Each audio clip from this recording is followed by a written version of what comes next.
Zero to God level अर्थात martial God space अर्थात शून्य से ईश्वर स्तर तक।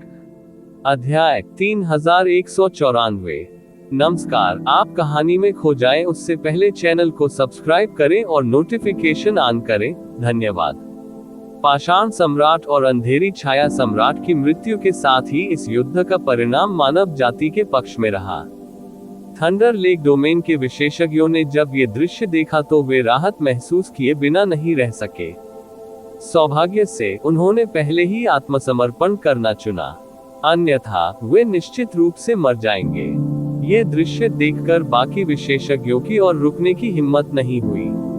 वे तेजी से सभी दिशाओं में उड़ गए। वे भागना चाहते थे। उन्होंने येज़िवेन के साथ लड़ाई जारी रखने की हिम्मत नहीं की। उन्हें मार डालो, उन्हें भागने मत दो।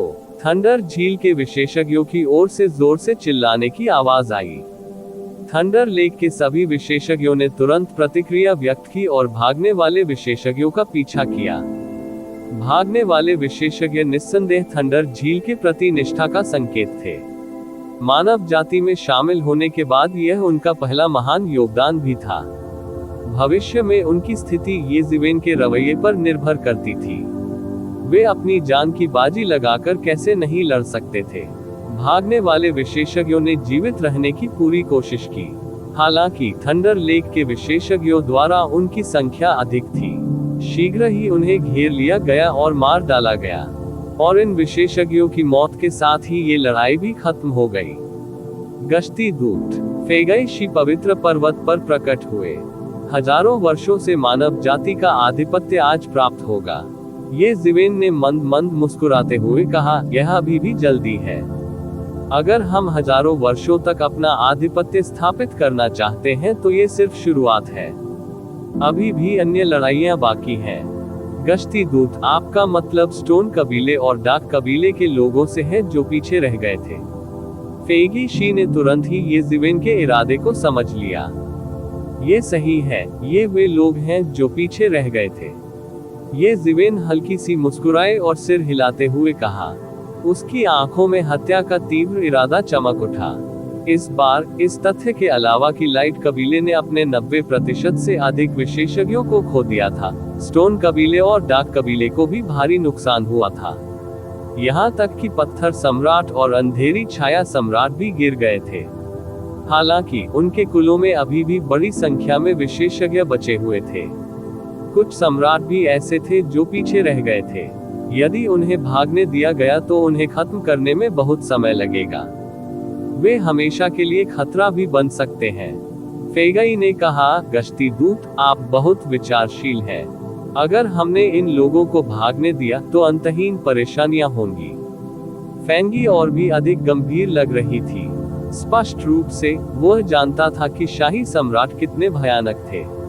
अगर यह कोई इंसान होता जो इस स्थिति का सामना कर रहा होता तो वह निश्चित रूप से मर जाता। चाहे वह हो या मानव सम्राट, यदि वे बच गए तो वे दूसरे पक्ष से अंतहीन बदला लेंगे। मन में ऐसे विचारों के साथ वह स्वाभाविक रूप से समझ गया कि चूंकि उसने ऐसा किया है, इसलिए उसे घास फूस को काटना होगा और जड़ों को खत्म करना होगा। वह बिल्कुल भी उदार नहीं हो सकता।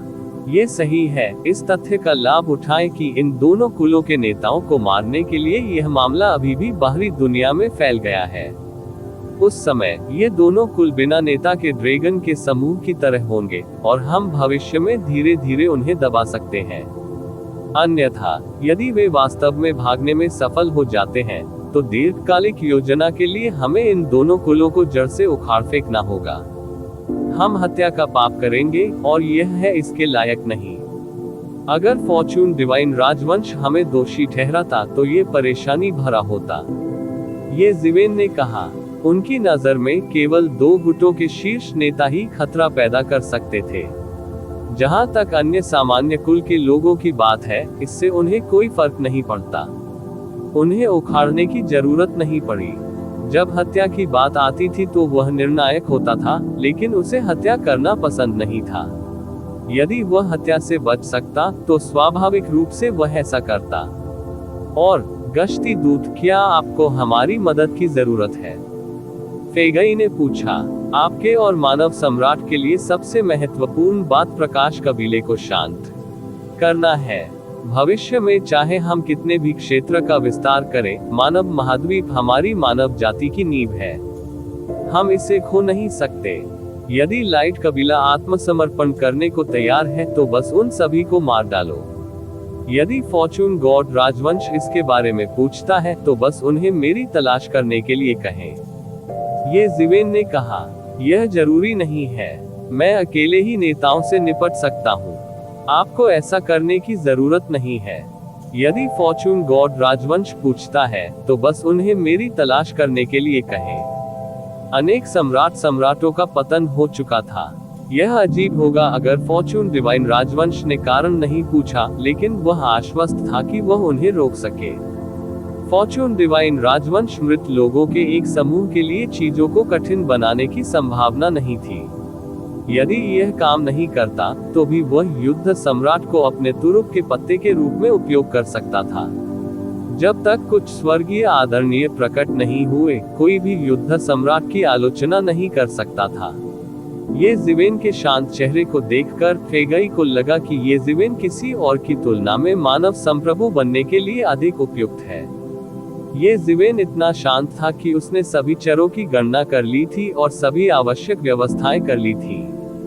ये स्पष्ट था कि इस मार्शल सम्राट येजिवेन ने स्वर्ग और 10,000 दुनियाओं में एक उच्च स्थान रखा था। हर भाव भंगिमा से एक शासक का आचरण झलकता था।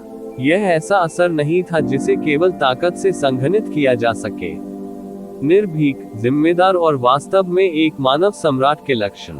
मैं समझता हूँ, अगर ऐसी बात है तो मैं और कुछ नहीं कहूँगा, फेगई ने कहा। ये देखकर कि ये जिवेन ने सब कुछ हिसाब किताब कर लिया था, उसे चिंता करने की जरूरत नहीं थी और उसने वैसा ही किया जैसा उसे बताया गया था। मानव जाति के सभी मामलों की व्यवस्था करने के बाद ये जिवेन थंडर झील की भूमि के विशेषज्ञों के पास गए। प्रणाम प्रभु, सभी ने एक स्वर में कहा। हालांकि सभी के भाव अलग अलग थे। ऐसा विशेषकर कुछ संप्रभु सम्राटों के लिए था। वे सभी कुछ असहज लग रहे थे। वे तो स्पष्टता समान सम्राट थे, वे किसी और के अधीनस्थ कैसे हो गए। सौभाग्य से ये जिवेन का उनके लिए चीजों को कठिन बनाने का कोई इरादा नहीं था। उन्होंने सीधे कहा, आपको इतना विनम्र होने की जरूरत नहीं है। मेरी हमेशा से मानव जाति को आगे ले जाने की महत्वाकांक्षा रही है। आप सभी साथी हैं जो मेरे साथ इस लक्ष्य को हासिल करेंगे। भविष्य में बस अपने आप को सम्राट के रूप में सोचे सम्राटों, इतना कठोर होने की जरूरत नहीं है। ये जिवेन ये कैसे नहीं समझ पाए कि वे अपने दिल में कुछ हद तक असंबद्ध थे। इससे कोई फर्क नहीं पड़ता कि वे अर्ध सम्राट थे या देव राजा। आखिरकार ये जिवेन एक ही सांस में उनमें से अनगिनत लोगों को मार सकता था। हालांकि सम्राट क्षेत्र के विशेषज्ञ अलग थे। वे एक बल के मूल और रीढ़ थे। यही मुख्य कारण था कि ये जिवेन उन्हें भर्ती करने के इच्छुक थे। अन्यथा मानव जाति में अर्ध सम्राटों और देव राजाओं की कोई कमी नहीं थी, इसलिए उन्हें भर्ती करने का कोई महत्व नहीं था। लेकिन इन शहंशाहों को क्या पता था कि इन्हें उगाने में कितने साल लगेंगे। न केवल थंडर लेक की भूमि, बल्कि डार्क प्रांत और स्टोन प्रांत के सम्राट भी, जो डार्क रेस और स्टोन रेस से संबंधित नहीं थे, वे भी ये जिवेन की भर्ती के लक्ष्य थे। केवल इस तरह से मानव जाति की ताकत इतनी मजबूत हो सकती है कि वह कम समय में 4 प्रांतों की भूमि को निगल सके। हालांकि ये सम्राट लॉर्ड्स आखिरकार उनके पक्ष में नहीं थे और एक परत द्वारा अलग हो गए थे। जब तक ये जिवेन जीवित थे, ये लोग कोई लहर नहीं बना पाएंगे। अगर ये शिवेन गिर गई तो सारी बड़ी बड़ी योजनाएं धुआं हो जाएंगी और बताने की जरूरत ही नहीं रही। इस वजह से ये जिवेन इन लोगों को अपमानित नहीं करना चाहता था और इसकी कोई जरूरत भी नहीं थी। आज की ताकत काफी थी, इसलिए सती अपील की परवाह करने की कोई जरूरत नहीं थी। हम हिम्मत नहीं करते। उस स्थिति में हम गश्ती दूत को भगवान कहेंगे। स्पष्ट रूप से ये संप्रभु सम्राट ऐसे लोग नहीं थे जो नहीं जानते थे कि कब पीछे हटना है या उनके लिए क्या अच्छा है। उन्होंने तुरंत जियो चेन को संबोधित करने का अपना तरीका बदल दिया, सम्मान दिखाया, लेकिन अपने गुरु की तरह उसे अपमानित नहीं किया। इसके अलावा उन्होंने ये जिवेन को अकेले ही 3 कुलों के विशेषज्ञों को मारते हुए देखा था। वे उससे दोस्ती करने की हिम्मत कैसे करेंगे? यदि उन्होंने वास्तव में सीमा लांघी तो वे अपनी मौत की तलाश में होंगे। ये भी अच्छा है। हेवन शेकिंग थंडर सम्राट, आप सभी को थंडर लेक की भूमि पर वापस ले जाएं और थंडर लेक की भूमि को अपने उपयोग के लिए ले लें। मुझे देखने के लिए थंडर लेक की भूमि में विभिन्न कुलों के नेताओं को लाओ। यदि वे न माने तो उन सबको मार डालो। ये जिवेन ने स्वर्ग हिलाने वाले गड़गड़ाहट सम्राट की ओर देखा और कहा। हालांकि उसने अभी इतना कुछ कहा था, वास्तव में उसे स्वर्ग हिलाने वाले गड़गड़ाहट सम्राट पर सबसे अधिक भरोसा था। इसके अलावा स्वर्ग हिलाने वाले थंडर सम्राट की क्षमता के साथ वह थंडर झील की भूमि का शासक था और उसके लिए इस कार्य को पूरा करना मुश्किल नहीं होगा।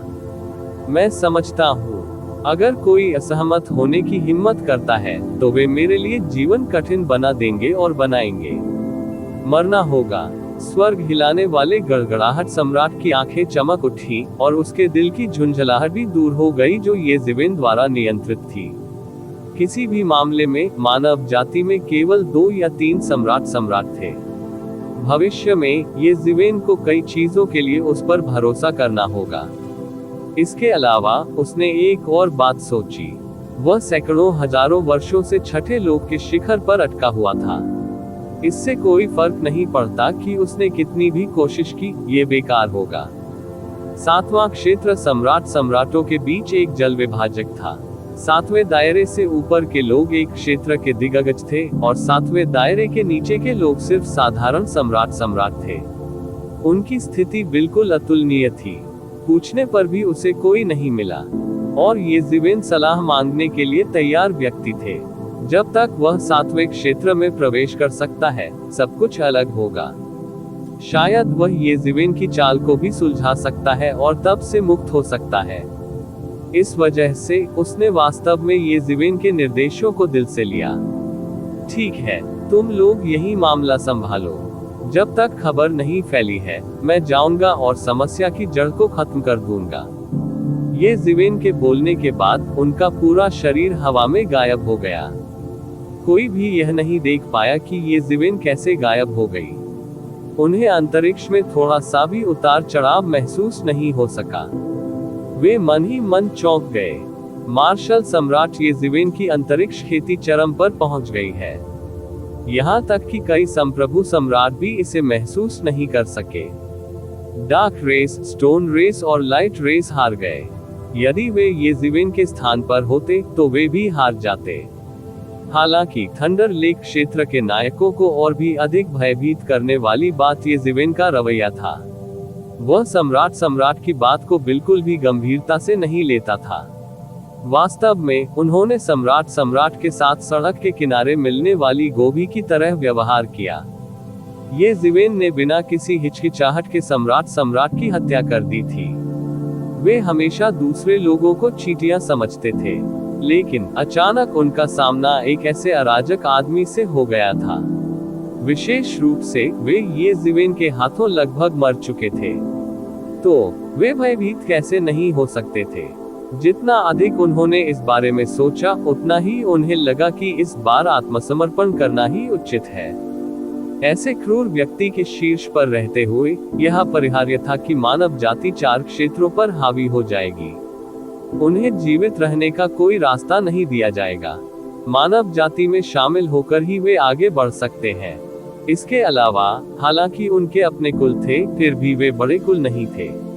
वे मानव जाति से प्रतिस्पर्धा नहीं करना चाहते थे। स्वाभाविक रूप से वे स्वयं को सुधारना चाहते थे। यदि मानव जाति 4 क्षेत्रों पर प्रभुत्व रखती है, तो वे स्वाभाविक रूप से 4 क्षेत्रों के संसाधनों का आनंद लेने में सक्षम होंगे। उनका भविष्य उज्जवल होगा। ये सोचकर उनका मूड निस्संदेह बेहतर हो गया था और उनके दिलों में डर दूर हो गया था। जब वे एक दूसरे को देख रहे थे, ये जिवेन पहले ही मानव प्रांत से बाहर निकल चुका था और स्टोन प्रांत की ओर जा रहा था, जहां स्टोन रेस स्थित थी। प्रतिवेदन किसी भी खराब अनुवाद के बारे में हमें बताने के लिए टेक्स्ट का चयन करें और रिपोर्ट पर क्लिक करें। लेस देन पिछला सूचकांक, अगला ग्रेटर देन। इसी प्रकार के अपडेट्स लेते रहने के लिए हमारे चैनल ऑडियो बुक्स 108 को सब्सक्राइब करें और नोटिफिकेशन ऑन करें। धन्यवाद।